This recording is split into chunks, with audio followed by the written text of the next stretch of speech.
So, I don't think we were supposed to see this movie. That was probably an understatement. But honestly, it was too late now.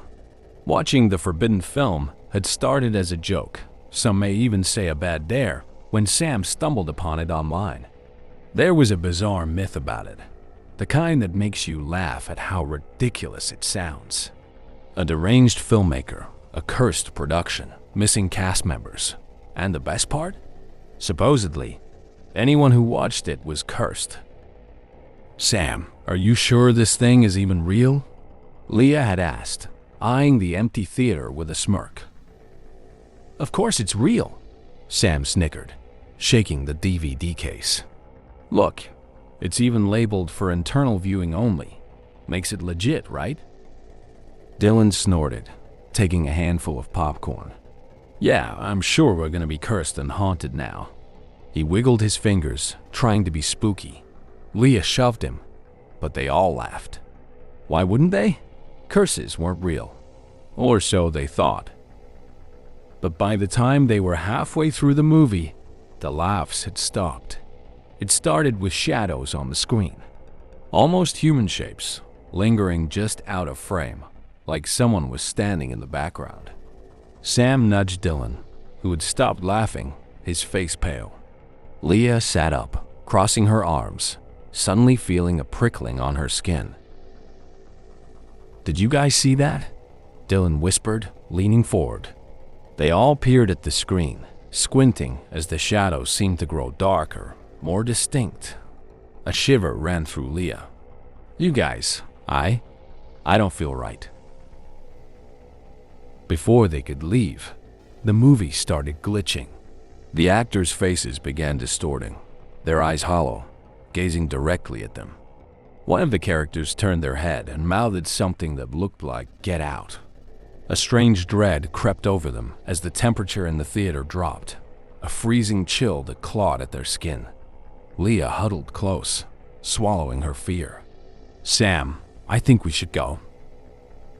"Agreed," he muttered, grabbing their stuff as they headed toward the exit. But when they pushed against the door, it wouldn't budge. They tugged, shoved, even pounded against it. Locked. They shared panicked looks, the laughter from earlier now long gone.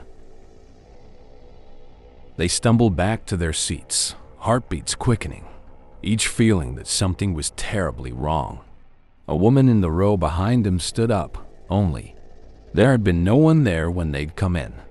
Her form was shadowy, her face hidden in the darkness, but her hollow eyes were unmistakable, staring right at them with an empty gaze that sent chills down their spines. Dylan let out a breathy whisper. Who are you?" The woman's face twisted into a disturbing, unnatural smile as she disappeared, dissolving like smoke into the air. "Okay, seriously, I'm done," Sam muttered.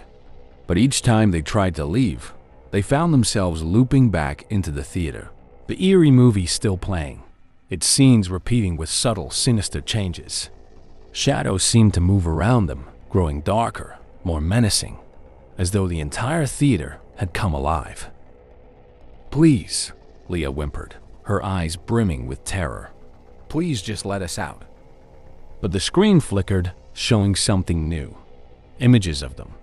They were on the screen, trapped within the frames of the film itself, the shadowy woman appearing behind them in every shot, her ghastly smile inching closer. Somehow, finally, the lights flickered back on.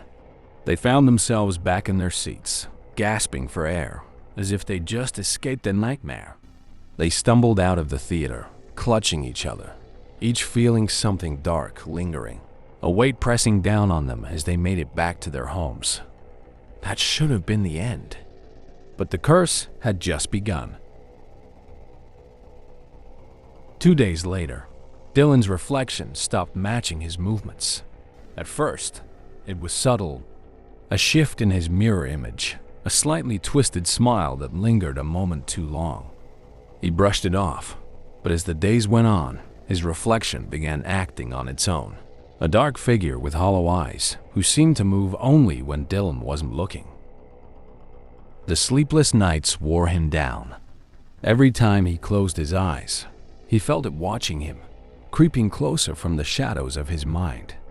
He tried covering the mirrors, but he'd still catch glimpses of his twisted, cursed double lurking around corners and windows and reflective surfaces. It didn't stop until he shattered every mirror in his apartment in a desperate attempt to escape. One morning, Leah and Sam found his door open. Inside, the mirrors were all broken, and Dylan's room was empty. He was never seen again, though sometimes Leah would spot him in the reflection of her own mirror, his hollow eyes wide with terror. Leah's curse was subtler, almost cruel in its precision. Her mother's voice started calling her at night, whispers in the dark asking for help, beckoning her to come closer. She would awaken in a panic, cold sweat soaking her sheets. But as the nights wore on, the voices grew louder, angrier. She started seeing the shadowy woman from the theater in her home, watching her from doorways, corners, sometimes standing at the foot of her bed, whispering things Leah couldn't understand. One night, Leah followed the voice down into her basement, her steps shaky, her heart racing. The voice grew louder, angrier, until it was screaming in her ear. She covered her ears, trembling in the dark. The next morning, her family found her curled up in the corner, muttering to herself, eyes wide with horror. Leah was there, but part of her sanity, had been left in that cursed theater, forever trapped with the ghosts of the film. Sam became paranoid, convinced he was being watched. He'd feel a presence looming over him, close enough to touch, yet invisible. The cursed figures from the theater haunted his every step, appearing as shadows on the walls, their hollow eyes tracking him no matter where he went.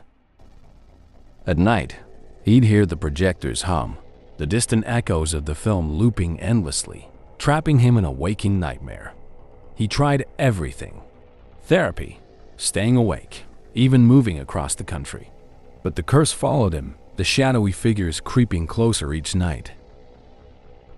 One evening, after weeks of sleepless nights, Sam looked up to find the woman standing at the foot of his bed, her twisted smile and hollow eyes finally within reach. His screams echoed, but no one heard him. They thought they had escaped the movie theater that night, but the curse was part of them now, embedded in their minds, creeping into their lives, following them like a silent shadow. Each friend had been marked, forever connected to that dark theater, the curse of film replaying in their minds and homes. No one dared return to that theater, but in the shadows, the cursed audience still waited, empty-eyed and silent, ready for the next group of curious souls.